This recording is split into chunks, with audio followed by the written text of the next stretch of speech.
Hello, and welcome to Broads and Books. I'm Erin. And I'm Amy, and this is a special Broads and Books bonus episode. Today on the Broads Talk Books With, we've got Araminta Hall, author of 2 books that I've recommended. 2 of them! You recommended her book, Our Kind of Cruelty, in episode number 20, and I read that too, and whoa. So good. So good. I also read Imperfect Women and recommended that in episode 70. It's very rare. It is. Double pick. Double pick. Double pick. And like we found with many of our interviews, the author we admire is a freaking cool person. We got Araminta on Zoom, and she told us about her favorite books, past and present, crazy fan interactions, and her current hilarious pop culture obsession. We've put all the books Araminta mentions in the show notes so you can add them all to your TBR pile. And now, here's our interview with Araminta Hall.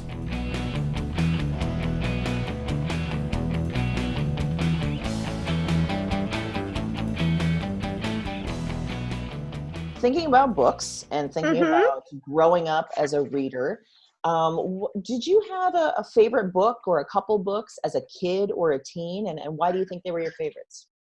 As a kid, well, as a young kid, obviously picture books and stuff, but as a teen, I mean, the first writer I remember really getting into, like, as in wanting to read everything, was Agatha Christie, funnily.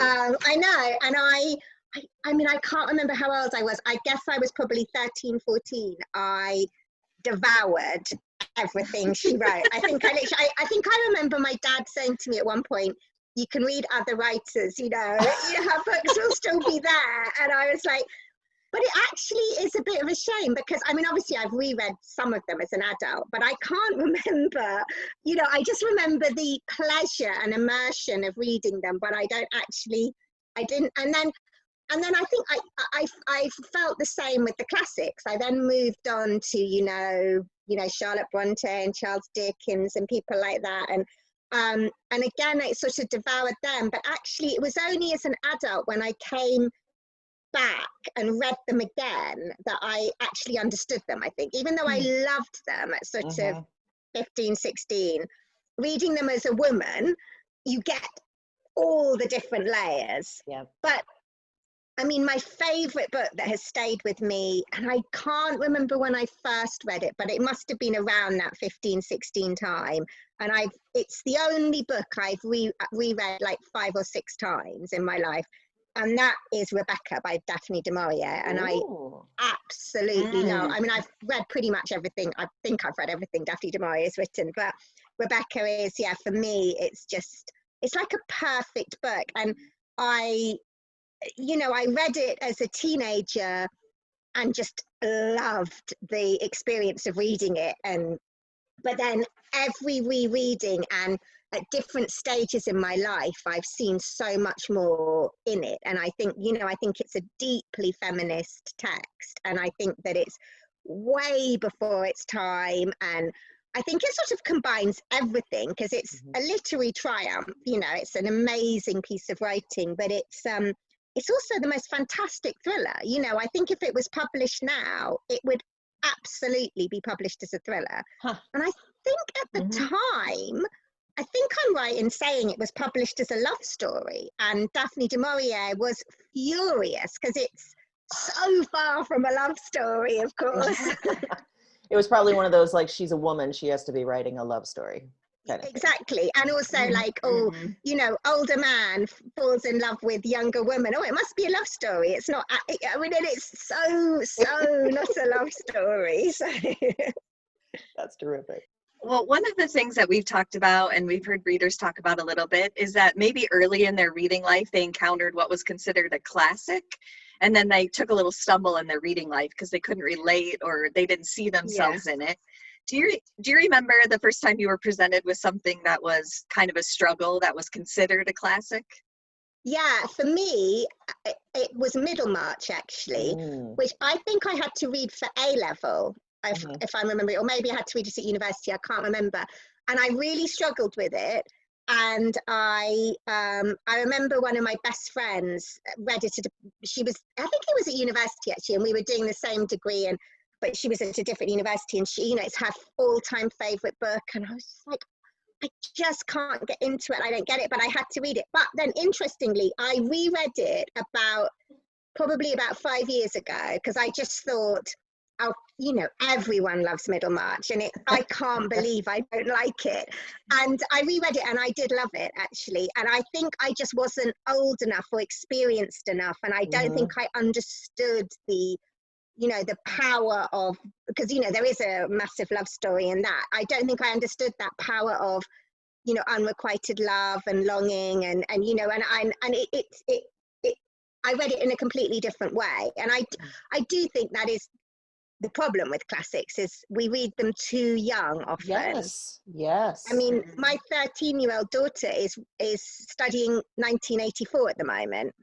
And, you know, she's like, and I think she's enjoying it, but it's like, she's not getting it. And it's like, I hope I hope, you know, we all come back to these as we grow up.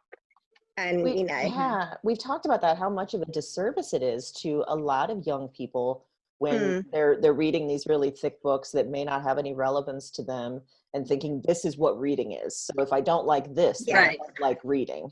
Yeah. Exactly. No, I think that's really true. And I think it's really important, I think, as parents, that we encourage our kids to read anything that they want to read. Like, I think that's and in fact, I think that's the amazing thing that Harry Potter did, is that it opened so many children's eyes to just how wonderful reading can be, and how immersive. And, you know, I remember when they came out, my son was sort of probably 10 or 11, and he used to just sit and just, you know, read 100 pages at a time, and it got him into being an incredible reader. And he's now, you know, he's 21 now, and he's read all the classics now and everything, but I don't know if he would have been the reader he is without those books. I feel like that book in particular too, I hear so many people talk about what they got out of it, and what a wide range of things they all got out of the book, from all different walks of life. You know, what a universal thing that brought so many readers together. Exactly. You know, and people still like classify themselves, don't they, by if they're, you know, like by the houses, the Harry Potter house. Absolutely. You know, as you were reading, either when you were younger, in university, as you got older, were there specific authors or books that you think made you want to be a writer? I don't know. There are so many authors that I admire. I mean, I can't remember a time I didn't want to be a writer, which sounds really silly, but I sort of. Oh, that's cool. I mean, I guess my love of it was inspired from being, you know, from just being a voracious young reader. You know, I was brought up in a house with loads of books, and my parents always were passing books on to me and saying, oh, you might like this. And I think when I was young as well, I was a really eclectic reader without really even knowing that I was. Because I think until you get into the industry, you don't really realize there are genres and there are things that you should be reading and shouldn't be reading. So I was just as likely to pick up a Jilly Cooper as I was to pick up a Charles Dickens. And you know, love it. And then I studied actually English and American literature at university. And I've read, you know, I read so widely in that and everything. And so I don't think, I've just always been drawn to really amazing stories. But I do remember reading A Prayer for Owen Meany, which is a book that I love. And there's a little bit in it where his grandmother doesn't let anybody sit on the chairs around their dining room table because they're too precious. And my grandmother had that exact same rule. And I was like, I just remember being so struck by that and thinking, oh my God, you can put your own real life into books. And actually it makes the other part, you know, that's such a way of connecting with people. So for me, that was a real moment, I think, not that made me want to be a writer, because I think I already wanted to be a writer, but that made me sort of change my perception of what you could do as a writer. And then, I mean, like I said, I mean, I think the fact that I had this like Agatha Christie phase, you know, when I was like 13, 14, I think it influenced the type of writer that I wanted to be. And then for me, reading Patricia Highsmith was a massive thing. And I didn't get to Patricia Highsmith, I don't think, till I was late 20s, bizarrely. I don't know why. But the first book I've read of hers was This Sweet Sickness. And I just, from then on, I was just like, oh my God, these are the books that I want to write. And again, I mean, I think it was quite stupid of me, but I almost didn't realize that there was this market. I think I'd been so immersed in classically, classics and the classic, and university way of teaching books, that I was suddenly like, and even though I read contemporary literature as well, it was always sort of, I don't know, it wasn't like that. And so once I read Patricia Highsmith, I was like, oh wow, this is what I want to do. That's terrific. When you can finally, first of all, see sort of behind the curtain and see how writers may create some of this. Yeah. And then find someone you can really glom onto. That's terrific. Yeah. Well, shifting a little bit to your reading life now, how many books would you say are on your to be read pile? And is there a few that you could share with us? God almighty. So much better. I mean, honestly, this question is self-serving. For sure. I feel continual guilt, basically, which is so stupid because obviously, but I mean, I tell you what, actually, I feel guilt. There's just so many books that I want to read, but also there are so many books that I get sent and I don't necessarily, I do want to read them all, but I don't necessarily have time to get to them all before the cutoff date. I've got 3 at the moment that are, I know that if I'm going to give a quote for them, I need to do it now, sort of thing. I think, within the next couple of weeks, and I haven't started any of them. And so that's sort of like, but you read some amazing novels like that, when publishers send you books before. I mean, that's so incredible.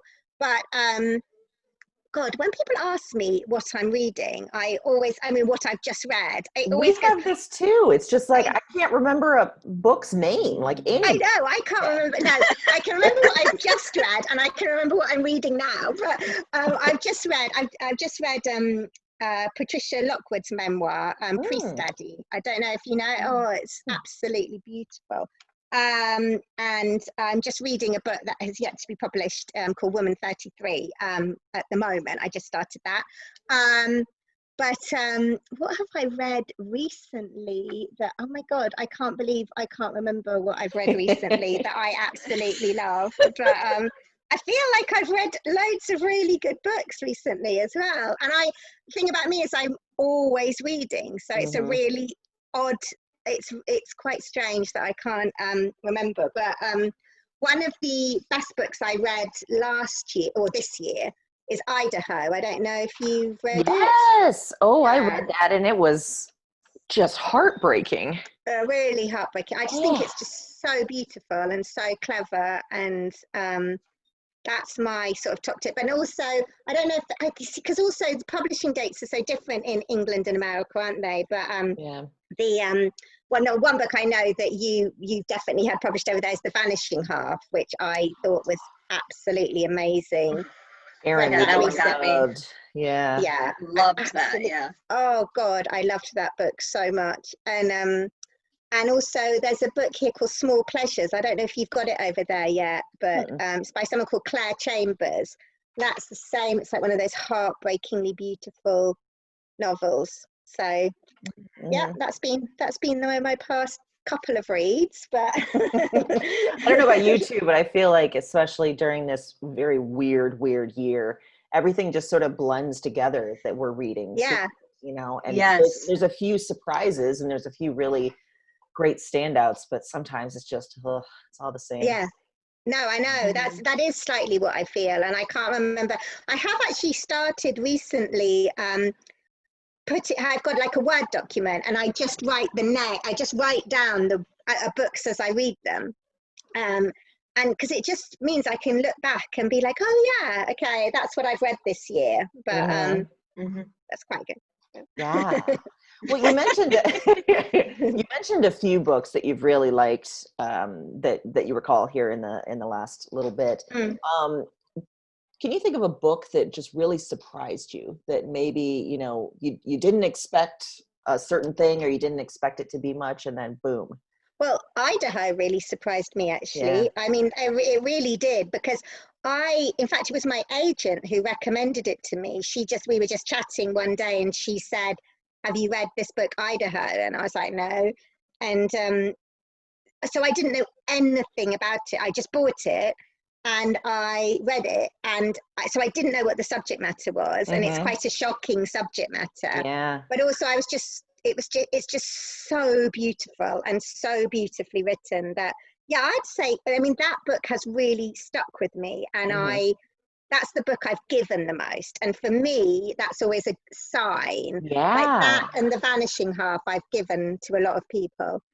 And also last year, the book that I gave the most was Three Women, by Lisa Taddeo. Oh, I loved that. Yes, that was great. Yeah. And that surprised me, I think, as well, because I wasn't expecting it to be as sort of novelistic as it is, because it's obviously a work of nonfiction. And so I was surprised by that as well.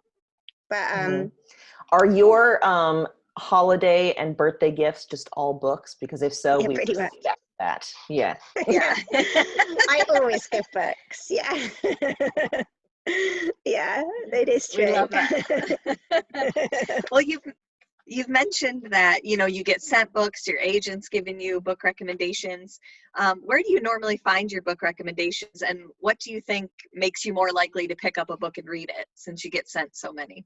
Well, sometimes it's just being intrigued by the story, but I read book reviews as well, and so I'll often be like, oh, I must read that. And then on Twitter or something, you might see people talking about, and actually for me that's more like classic books that I haven't read. I will see people chatting about it or something. I'll be like, oh my God, I've been meaning to read that book for ages. And then I'll buy it, and then it'll go on my never ending pile of books to be read. Oh my God, exactly.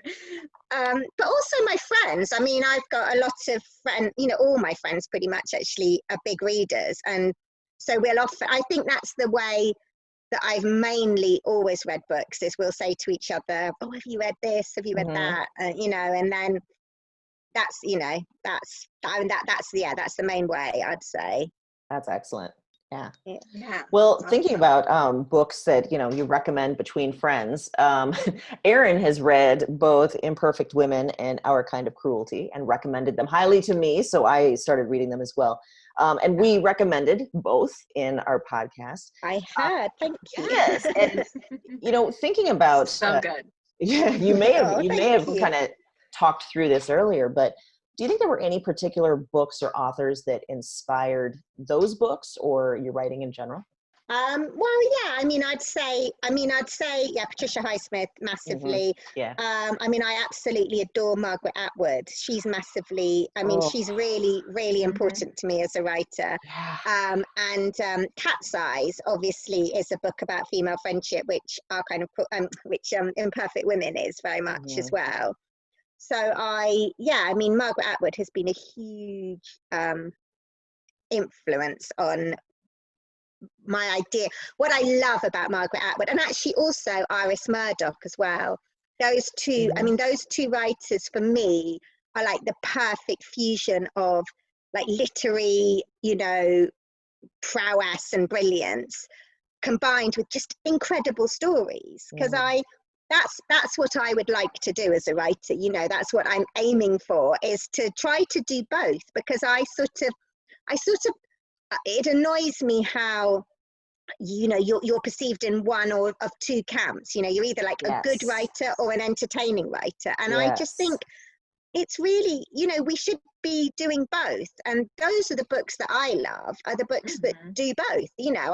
I want a great story, but I also want it beautifully written, and I want the characters to feel really real to me, but I also want a great plot. It's like, I don't think it's too much to ask for both. And I think that, and I think loads of writers would do it really well, but I just think I hate the way that we're so pigeonholed, and I think like writers like Margaret Atwood and Iris Murdoch, they wrote at a time, I mean, I know Margaret Atwood obviously is still writing now, but they wrote at a time when people were less pigeonholed. I mean, it was much harder for women to get published, but you were sort of allowed to be both, you know, which is interesting, I think. Well, and I saw you talk briefly on a YouTube video where you were in a bookstore and you were mentioning The Handmaid's Tale specifically. Yeah. And everything you said about it rang so true with me, because it is one of those books that it's an incredible plot, incredible writing and characters, and also terrifying as hell because it's so relevant. That's a terrific. Well, I saw an interview with Margaret Atwood actually years ago, and she was asked what genre she thought she wrote in, and she got really angry and was like, I don't, you know, and it's so true. She's like, you could say anything and she fits into it. So it's like, so it's sort of pointless. It's like, you know. Yeah. But yeah, but Handmaid's Tale, I think it's an incredible, I mean, it's just an incredible book. I mean, that's a book I've read more than once as well. me too. And I don't know about you, but it's one of those that I read way too early. And didn't quite get everything, but then have read every few years. Yeah. Each time get more out of it, but also get more and more like, oh shit, here we are again. Yeah. And exactly. Well, I just wrote an article actually for Crime Reads, you know, over there, and it's about exactly that. How it's actually about how advertising sort of created this myth of the perfect woman, and then how thrillers have been actually like a safe space for sort of going, we're not perfect, you know, we're like, you know, and thrillers have been doing that for years. But that's basically how I ended the article, just by saying the reason we're still writing these stories is because nothing that much has changed, you know. Yeah, Harvey Weinstein might be in jail, but so much is still, there's so much still to do. And it's like, so we are, as women, we are still writing and consuming the same stories. And I think that's really, that's so relevant. Like it annoys me a little bit when people are like, oh, women always, you know, why do you like read, you know, like, I think that's a question people get asked, like, oh, why do so many women read thrillers? And it's like, because they are challenging these perceptions, and they are asking the questions that we still want to be answered and still aren't being answered. So I think that's, you know, it'll hopefully the questions will be answered at some point, and then we won't need thrillers anymore. What a world that would be. I'll be out of a job, but you know, the world will be a better place. So that's one of the things I think I really liked, and Amy and I have talked about with the characters in your book, is that I love the idea of a messy, flawed character, because two things can be true. Like, they can be messy and flawed, and they can also be the victim of something or be dealing with something bigger in society. Like, you don't have to be perfect to be experiencing these other things. And that both of your books felt like that to me. Like, that's what really gripped me in right from the beginning. Thank you. I mean, it's also what some readers find really annoying about my books, because I do get people saying, oh, I just hated the character, or I got it much more with Our Kind of Cruelty, in fact, because they, you know, they all loved the male character, or people who hate it, you know, people who found it tricky. They really sympathized with Mike, the male character. I know. And they were like, Verity is just such a bitch. I can't believe she led him on and all this sort of thing. And I was like, oh, wow, I must be a terrible writer, because I meant the exact opposite. And it's oh my gosh. That's what was brilliant about it. Yeah, because it felt like exactly how it gets played out in the media. Like, oh, there's this perfect guy that falls for this bitchy woman, and here we are. Like, I thought it was brilliantly played, because it almost takes you there, and you catch yourself feeling like you're doing that, and you're like, wait a minute, this is not. And that's exactly what I wanted to do. I wanted to take you almost to the edge of being like, oh, maybe Mike's okay, and maybe, you know, all this sort of thing. But then I was like, oh, maybe I didn't twist it enough at the end. Because no, I think that's much more indicative of our society, where we're going to blame the women. And women are always blamed. Yeah, exactly. Yeah. That's I know. hilarious Yes. if that's the reactions you get. Yeah, it was quite a strong reaction with Our Kind of Cruelty. I mean, with Imperfect Women, I'm getting it less, but I'm definitely like when I check my reviews, which I know you shouldn't do, but there's a fair proportion of, well, not a fair proportion, but there are some reviews that are like, oh, I hated all the women. They were so moany. And I'm like, Oh my God. you've got a lot to moan about, but also how much sort of moany. They're just seeing the world as it is, Moany. Oh Good my, Lord. moany. That's terrible. I've got a lot of that. Oh, they're just really moany. Well, you have a lot of willpower, because I would just be like, read it again, send. Try again, you missed it. Well, we like to ask some book related, some not book related questions towards the end. And one of the things that we like to know is, what is one of your most memorable fan interactions, whether that was me, touching, weird? God, I don't think I have fans. Yes, you do.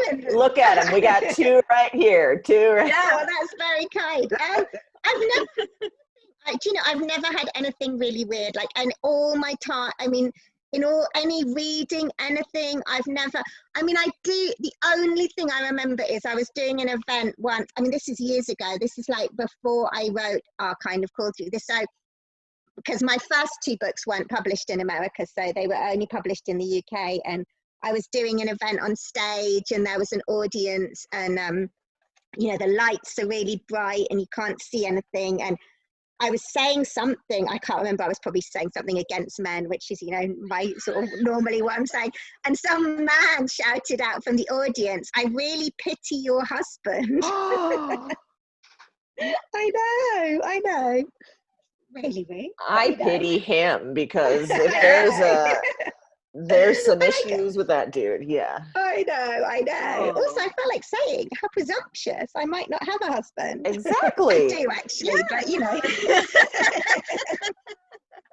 But yeah, no, that's the only time. Other than that, I mean, no, I've never had anything weird. So Just reviews that don't seem to get your book. well, I do have. I mean, yeah, on all, every writer on Amazon and Goodreads, you do have that.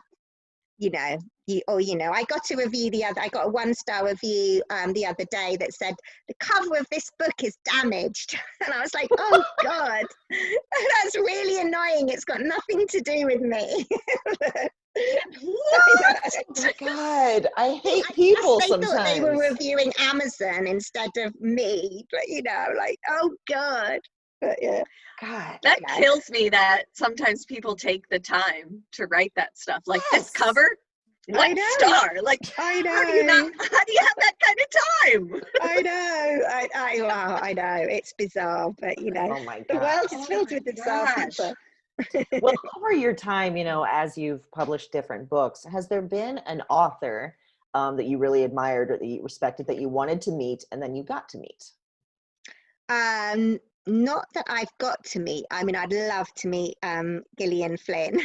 She is. I think she's incredible, and she really kindly blurbed on Our Kind of Cruelty, which was amazing. I mean, well, that really, gives you an really, in. You can meet her. Yeah. Exactly. I feel like if I ever do bump into her, I won't look like a crazy fan if I say hello. But she's not. But I've never met her. But I would really love to meet her, because I just feel like she is so bright and amazing and incredible.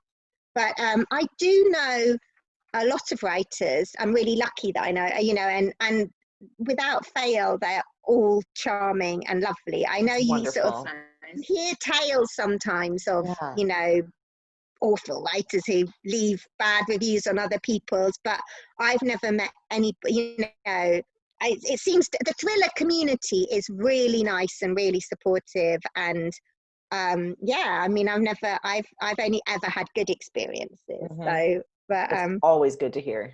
Yeah. Yes. How would you say your reading life has changed since you became an author? Well, I guess in just the only thing, because I've always read an awful lot, and that's always been my sort of one and only hobby is reading. The amount hasn't changed. I think it is just being sent proofs, being sent arcs, so I get to read stuff before it comes out, which is great. And it's also really nice, I mean, because it's so, other writers have been really generous to me and supported me before my books have come out, and it's really nice to return the favor, or to, debut writers. And you do sometimes read some incredible books, early, and you feel really privileged that you were, you read that first, sort of thing. And so that's been the one change, which is a really positive change. That would be so exciting, getting, free and, early books. But at the same time, I can see what you said earlier, that like, there's so many, it would get anxious after a while. Yeah, it does. Yeah. It really does. I mean, it gets like, and there are some writers, like I got sent the new Tana French novel a couple of months ago. I know, it is so good. I mean, it's so brilliant. And that is, you get that through the post, like, okay, that goes straight to the top of the pile. That did not wait on the pile for very long. So you get, Oh, I love it. Oh, yeah. Oh, I love her writing so much. So much. Yeah. Thinking about, obviously you're a voracious reader and always have been. Do you think there's a book that everyone should read?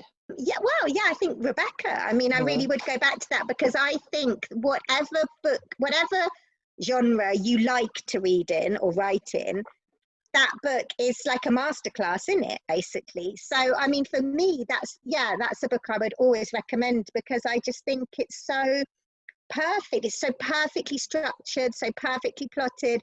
There's a killer twist right at the end. It's an incredible character study. It's an incredible study in feeding tension. It just has such good characters as well. There isn't, I just don't think there's an off note in that book in any respect. So I mean, that would be the book that I would say to anybody, really. Excellent. I can't imagine not enjoying that book. So I sort of think it's, and I think male or female as well. I think it's a really genderless book as well. I don't know, the man in the audience, he may not have dug it, but he may not read. I don't think he read much. I don't think he reads, I don't think he does. He doesn't read. Sports scores, probably. Yes.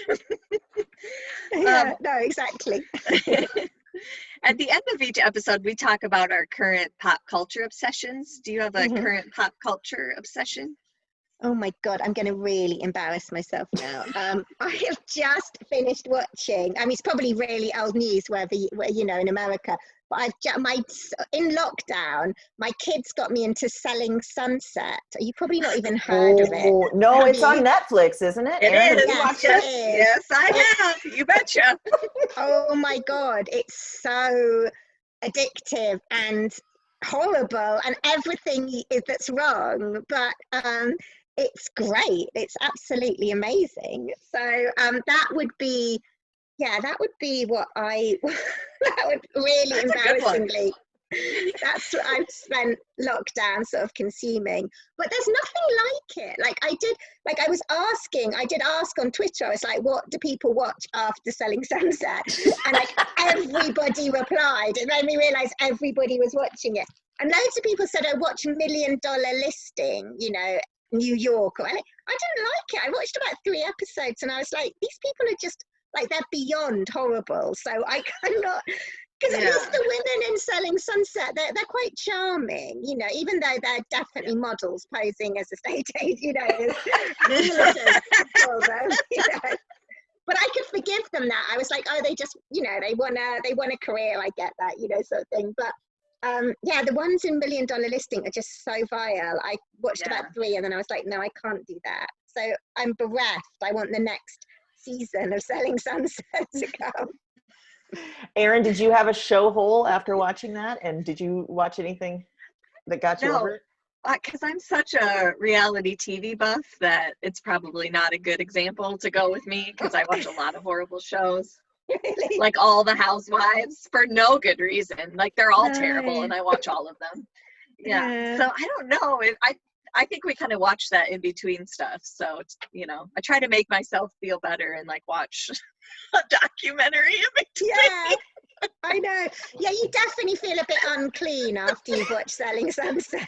You're like, oh, But you love it. I love it. I can't help love it. Yeah, completely. I know. It's great.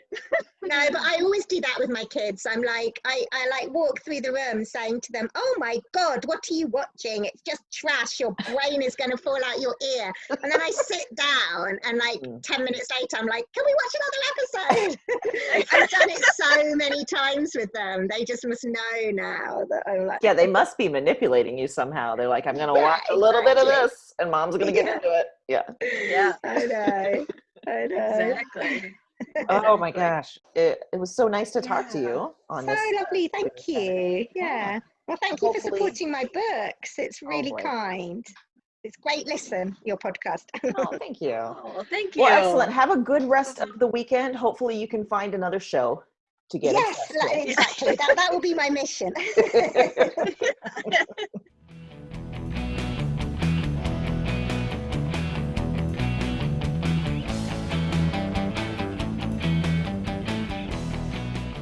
That was a joy. It was a joy. We were just talking about how her voice is very soothing too. It is. It's It a was soothing so voice, great. and it was a wonderful. We talked to her on a Saturday. It was a great way to spend some time on a Saturday. It was. Yeah. It was really great. Yeah. And we mentioned this before, but being able to do this over Zoom It's and so see, cool. It's great. Yeah. It adds a whole other element that I enjoy. Yes. Makes me maybe feel a little too close to the authors, like I really know them now, and I really don't, but it makes me feel that way. We are best friends with all of the people we've talked to, including Araminta Hall. Yes. I love that she tied her desire to write with her love of books growing up. I think that a lot of the people we've talked to have said this, but I think it really shows the power of reading. The fact that if you read a lot as a youngster, you kind of see a way into creating something of your own, and you learn empathy that way. You learn how to write about people, and Absolutely. yeah. I also love that she nailed exactly how I feel about my to be read pile and the continual guilt that's there Yes. of when I buy books and then I Yeah. read other books and then I buy more books and then I don't read the books I bought and then I add more Yep. and then I add it up in my head. I'm like, I don't have enough years in my Yeah. life. Yeah. It's a constant vicious cycle that I refuse to stop. Also, I think you should remove the addition part of that. Just stop at talking about the years I and think know. about. But I get it, and I don't know why we put guilt on ourselves. I know. But it was good to hear that Araminta does that as well. Yes, it was. Yes. I like that, she talked a few times about the fact that she really likes authors who focus both on writing well and writing a good story, that it can be both. It doesn't have to be literary fiction versus, thriller fiction. Like Yes. the power is when you can combine the two.